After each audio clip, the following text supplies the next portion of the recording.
Hello, my name's Galena. I'm the fiancé of Joshua Lee McCollister, who was murdered on July 8th by Deunn Willis and robbed by Danielle Durand. You know, when I was in Humboldt County, Josh's friends, Sonny and Bessie, were just like the kindest people to be. They were so epically kind, and after they took me to the place where Josh was murdered, they took me out for dinner, and we were at this restaurant for a long time,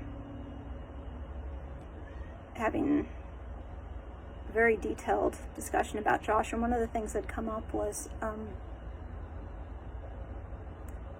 what penalty Josh would want for his killers. You know, they knew Josh surprisingly well for the amount of time that they'd been around him. They had a real good sense of his character in a lot of ways, but this was a situation which they just missed the mark. And there's no way they couldn't have missed the mark, because most people won't have conversations like I had with Josh, like, what do you want to have happen if you're murdered? But because Josh and I were undergoing stalking for 6 months, I did have those conversations with him. Because from January onward, both of us just took it for granted that the instigator and their crew, one way or another, was going to murder us, probably both of us, within the next year. So I know what Josh wanted to happen if he was killed. And I'm absolutely sure that he would want Danielle Durand and Deunn Willis to receive the maximum penalty. Absolutely, 100% sure.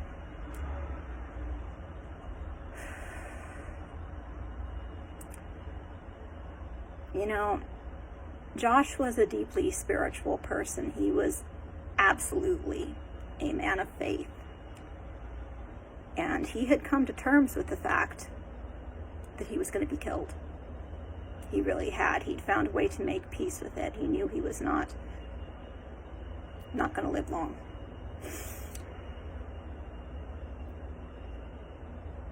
And the way that he came to peace with it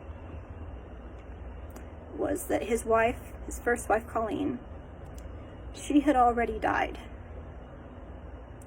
And as he saw it, the murder itself was going to be horrible. But after the murder was over, he was going to be back in the beloved arms of Colleen. It wasn't being murdered that he was afraid of. He was afraid of what was going to happen to his parents, to his woman, and to his babies. That was the thing that really haunted him.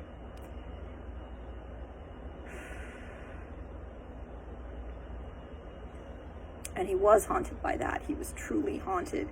The idea of there were these people that depended on him, that he wasn't going to be around to protect anymore. That really bothered him. That was one of the reasons, incidentally, that he did want the maximum penalty for whoever was going to kill him. It wasn't completely for him. He was angry that his people were not going to be taken care of. And whoever killed him, he wanted them to have the maximum penalty for our sakes, because he foresaw all the hardships that his people were going to go through because he wasn't there for them. And that made him angry, very angry. The thing that he was more afraid of than dying, though, is he was desperately afraid I was going to be killed first. You know, he considered Colleen dying a failure on his part. He considered her suffering for all those years from her illness, from that degenerative illness that was genetic. There's nothing he could do about it. But the fact that his woman was suffering, that was his fault.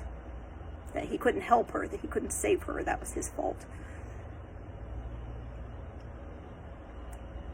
His fear was that I was going to go first. He used to call me, he said to me that I was Annabelle Lee, and that he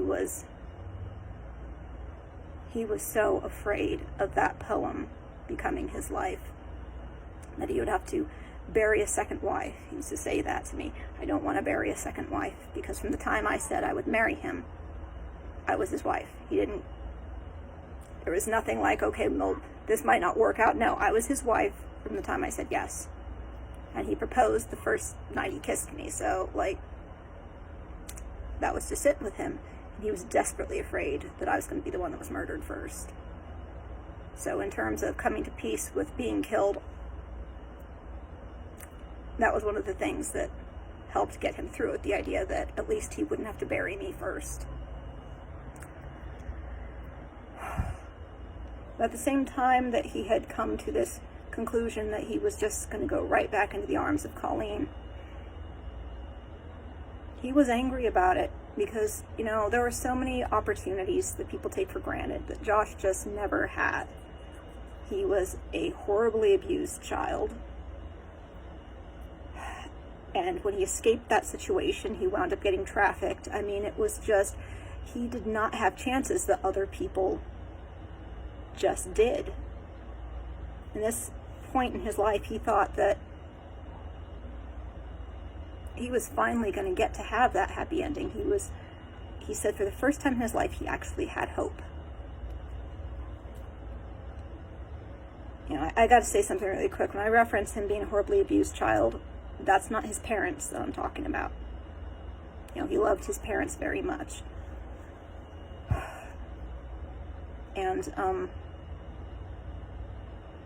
it's just, he just didn't have a chance in so many ways other people did. And he just did not understand why these stalkers were coming at us so hard when he was doing everything to move towards being the best person he could be, like, doing everything he could to move in the direction of being the best husband, the best father. You know, even his long-term plan of having happiness, a place in the woods by a river, he couldn't envision that without his parents having a house nearby, without his parents being able to come see the grandbabies every day. He wanted to take care of all of his people. That was so important to him.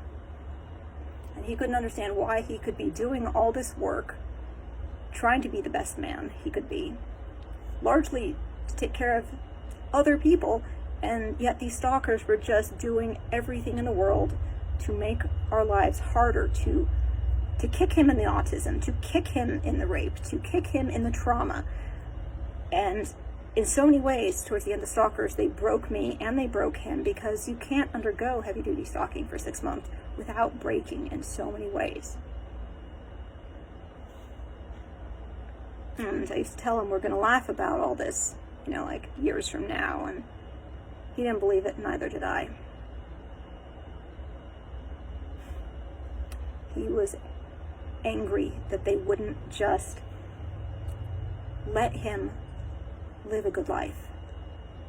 That's all he wanted, was to be left alone and to be able to have a good life with his family. Like, if the instigator or the enabler or Mrs. Forrest, if they had just at any point said, sorry about that, he would have just like say, okay, things got out of hand, fine, just leave me alone from here on out. I wish you a good life. Because that was the type of person he was. He was very forgiving. But they never did that. He deserved to live a good life.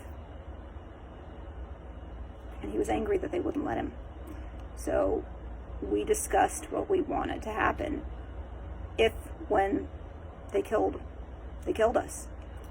And he wanted them to be held to account. He very much wanted them all to be held to account. Because, you know, they all knew how bad this situation was. They understood the degree of violence that was being inflicted. And we had proof of that, because I begged this person in writing, please don't kill us. And these other people knew that, and they didn't care. They were still down to hurt him. They were still down to hurt me. He wanted them held to account. Whoever came for him, whoever put hands on us, he wanted them held to account. So he made peace with the fact he was going to be killed. But he was also tired of being kicked around. He wanted his killers to have the maximum penalty. And you know, the thing about it that really kills me is that if, when he was shot, Deunn Willis or Danielle Durand said, "Oh my God, didn't mean for that to happen. The gun went off. Let's get you in the car, drive you to the hospital." If he had survived, and he survived because they tried to save him, they would have found out that Josh was the most forgiving person in the world, you know? He would have argued in front of a courtroom, "Your Honor, it was an accident. They tried to save me. They did their best. Give them the minimum penalty." He would have stood up. He could have been paraplegic. And he still would have said, "Your Honor, they tried to make it right. Please let them have a sentence that reflects the fact they tried to make it right. I forgive them." Like, I bet you anything that that's something that his mother would agree with, his father would agree with. He would have argued for them to have the minimum penalty if they had tried to save him. It's the fact that they left him to die, that they hurt the other two people there, that they traumatized the other two people there. He would have wanted the maximum penalty on behalf of those other two victims because he loved those other two people, and he would have been furious that they were treated the way they were. But it's the fact they left him to die that he would have wanted them to have the maximum penalty. So, Sonny, Bessie, if you're watching this, you guys are such wonderful people. And I understand why you said everything you did in that conversation. Because you have such good hearts. You were coming from such a good-hearted place. But because Josh had people trying to kill him, or create a situation in which he was more likely to die for the last 6 months of his life, I do know exactly what he would have wanted. And I don't think you're ever going to see Sandy or Neil commenting, "Yeah, Josh would have wanted the minimum penalty." And I don't think that's going to happen. Deunn Willis deserves the maximum penalty. Danielle Durand deserves the maximum penalty. Maximum. Absolutely maximum. Nothing less. And that's what Josh would have wanted.